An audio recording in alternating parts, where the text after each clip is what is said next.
Hey guys, welcome back to another Calibria video. We have an exciting 400% summoning week coming up here shortly, so I want to give you guys some information. That way you can plan properly for your account. Now, just want to remind you guys, the 400% banner only takes effect if you don't have that hero. So if you already have that hero, it's not going to give you an extra 400% chance to get that hero during this event. So I really like the way they laid out this event, because early on we can go after those heroes that are pretty much game changers. And then if we have scrolls left, we can go after those heroes that are pretty much going to help us out with speedruns and just other parts of the game. So I'm not going to talk about the LD heroes, but if you have scrolls saved up and you want to go for one, pretty much if you get any Nat 5, that is going to be an awesome addition to your account. I do like Monkey King, that happens on Thursday, but pretty much, I would settle for any LD Nat 5 that you can get on your account. Okay, so Sunday we have a chance to summon Medusa. If you guys don't have Medusa, even if you're not free to play, this should be priority for your account to try to get. Medusa is a game changer and can dramatically help your account through a lot of areas of the game. So I'm not going to talk about all of her skills. I'm going to talk about just some of the skills that kind of highlight these champions. So Medusa's Petrified skill is an AoE attack that when you have it skilled out, it's a 100% chance to petrify all of your enemies. Additionally, not only does it petrify them, but it's going to lower their energy by 50%. So not only do they lose a turn, but they also get their energy reduced by 50%. So not talking about the hit and the resistance, this is a 100% chance for an AoE petrify along with the energy reduction. This pretty much makes Medusa top tier.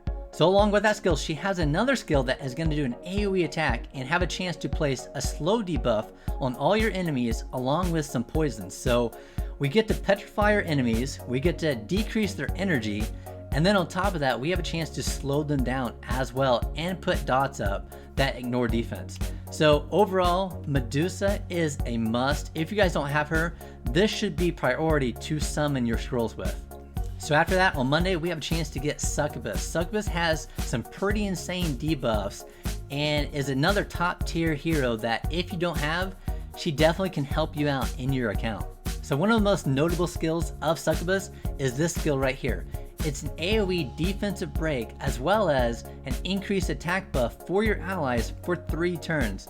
This right here is going to be a game changer if you get her, just to help you out in content. She does have another AoE that has a chance to remove all the buffs from your enemies as well as put up the HP regen lock. So one of the passives that you can play with, especially in arena, is this final word. Basically, when she dies, she has a chance to remove all the negative effects from your allies as well as completely heal them. So all in all, Succubus is a fantastic hero if you don't have her, and she is early on in this event, so you can try to get her and still go for other heroes later on in the week. So after Succubus, we have a chance on Tuesday to get Genie.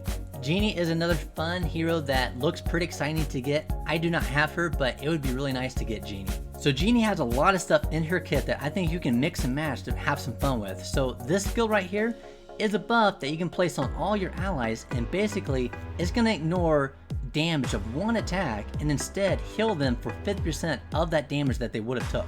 So I do like this passive here because basically anytime she gets hit, she has a chance to put up that Genie protection on a random ally, and if you look at her A1 and one of her A2s, they basically have taunts built into them. So this can be a pretty fun passive and overall a fun champion just to have some fun with. Okay, so on Wednesday, if you guys don't have Shaman, this is your chance to get him. He definitely can really help you out with speedruns, especially if you can't meet the damage requirements of not having him and still doing speedruns.